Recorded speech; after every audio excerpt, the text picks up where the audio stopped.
Bismillahirrahmanirrahim. Assalamualaikum warahmatullahi wabarakatuh. Pada kesempatan kali ini, di sini saya ingin membahas mengenai struktur dari HTML yang diperlukan sebelum kita membuat suatu konten atau isi dari HTML. Nah, di sini seperti yang rekan-rekan semua lihat, itu saya sudah membuka kode editor yang dimana pada video sebelumnya itu saya sudah install ya, yaitu VS Code ini. Silakan bagi yang belum menonton videonya, silakan bisa ditonton terlebih dahulu biar kita serasi ya menggunakan kode editornya. Oke. Oke, di sini lanjut saja. Rekan-rekan semua bisa membuat file baru ya, atau di sini rekan-rekan bisa memilih pada top bar yang di pojok kiri atas ini ada file ya. Lalu rekan-rekan bisa mengkliknya. Di sini bisa pilih new text file, bisa pilih new file atau bisa pilih open folder. Yang dimana rekan-rekan itu bisa membuat folder terlebih dahulu dan membuat filenya itu dalam kode editornya. Oke, di sini saya akan menggunakan yang open folder saja gitu ya. Nah, di sini silahkan ditentukan saja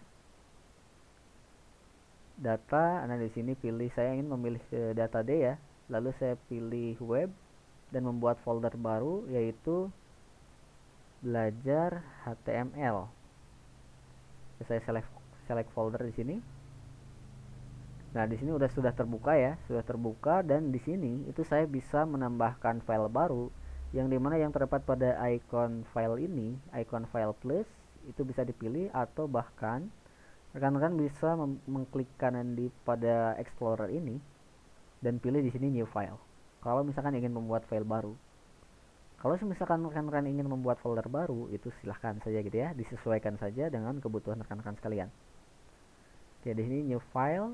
Lalu nama filenya misalkan latihan 1, saya singkat menjadi lat1.html. Ya, ini adalah format HTML-nya. Silakan rekan-rekan disesuaikan saja. Lalu ini saya close.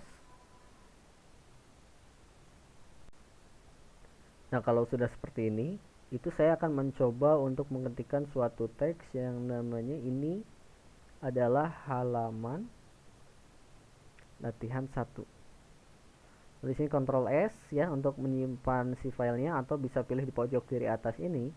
Ini bisa pilih file lalu pilih save. Nah, kalau misalkan rekan-rekan itu sudah menginstal ekstensi live server yang pada video sebelumnya itu sudah saya jelaskan. Nah, ini lihat di pojok kanan bawah ada go live ya. Dan ini bisa langsung saja diklik. Nah, ini akan langsung membuka browser bawaan dari perangkat kalian gitu ya. Nah, bagaimana kalau misalkan ada rekan-rekan yang tidak menggunakan live server? Bagaimana cara membuka si file tersebutnya? Nah, rekan-rekan itu bisa membukanya folder yang telah dibuat oleh rekan-rekan atau file yang telah dibuat oleh rekan-rekan gitu ya. Nah, ini kan saya membuat folder belajar HTML, lalu pada belajar HTML ini itu ada lat1 ya. Nah, ini bisa di double klik saja. Nah, di sini beda ya, untuk URL-nya itu beda. Nah, tetapi pada saat ini itu saya akan menggunakan live server saja ya untuk seri HTML ini. Nah, di sini rekan-rekan bisa membuka VS Code-nya lagi. Lalu di sini ada suatu peringatan ya. Nah, ini server is started at port 5500, dan juga ini belum memakai suatu struktur dari HTML-nya ya, sehingga si komputer itu membacanya ini adalah plain text gitu ya, nggak ada huruf-huruf tertentu atau nggak ada tag khusus yang memiliki makna. Nah, sehingga di sini itu saya akan mencobanya ya untuk menggunakan struktur dari HTML. Nah, ini bisa dihapus lagi gitu ya. Lalu rekan-rekan bisa pilih atau ketikkan suatu perintah. Di sini bisa doc, bisa seperti ini. Lalu klik tab pada suatu keyboard, atau lebih tepat kalau misalkan ingin tahu, nah di sini itu rekan-rekan bisa mengetikkan doc, lalu di sini langsung saja ya tekan tombol tab. Nah, seperti ini, lalu akan muncul strukturnya. Atau rekan-rekan juga bisa menggunakan HTML, lalu pilih di sini HTML yang 5. Nah, seperti itu ya. Oke. Nah, di sini saya akan menjelaskan sedikit mengenai struktur dari HTML ini. Yang terdapat beberapa hal seperti doc type, ini ada HTML pembuka dan penutup, ada heading pembuka lalu heading penutup, dan juga ada body. Nah, untuk doc type ini itu berfungsi untuk mendeklarasikan kepada komputer bahwa saya ini itu sedang menuliskan sebuah perintah dalam kode HTML. Nah, untuk tag HTML ini untuk menandakan proses mulai menuliskan kode program pada dokumen HTML ini. Dan untuk head ini berfungsi untuk menambahkan metadata. Nah, di sini ada metadata ya. Dan untuk meta ini biasanya akan digunakan pada search engine Google ataupun search engine yang lainnya gitu ya. Misalkan ada autornya, ada isi dari kontennya, penjelasannya itu seperti apa gitu ya.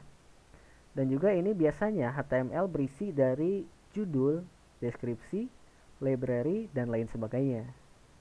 Nah, lalu di sini ada yang terakhir yaitu mengenai body. Nah, tag body ini digunakan sebagai tempat untuk menuliskan setiap elemen atau lebih tepatnya disebut juga dengan konten pada HTML itu sendiri ya. Jadi di sini bisa disisipkan teks yang akan saya coba tulis perintahnya. Nah, di sini itu saya ingin menuliskan suatu teks yang namanya ini adalah halaman 1. Dan juga saya tambahkan lagi ini adalah halaman 2. Misalkan seperti ini. Nah, lalu langsung saja dibuka browsernya kalau misalkan menggunakan live server. Nah, seperti ini. Ini adalah halaman 1 dan ini adalah halaman 2. Nah, kenapa kalau dilihat di browsernya itu nggak ada baris baru ya? Padahal di sini saya tambahkan baris baru atau jarak antara halaman 1 dengan halaman 2. Nah, ini saya refresh lagi dicoba. Oh, ini masih sama gitu ya. Itu karena komputer mendeklarasikannya bahwasanya ini adalah satu teks yang terdapat pada baris yang sama. Jadi walaupun ini ada suatu jarak ya, tetapi di sini tampilnya itu ini adalah plain text. Yang dimana halaman 1 dan halaman 2 itu berada pada baris yang sama.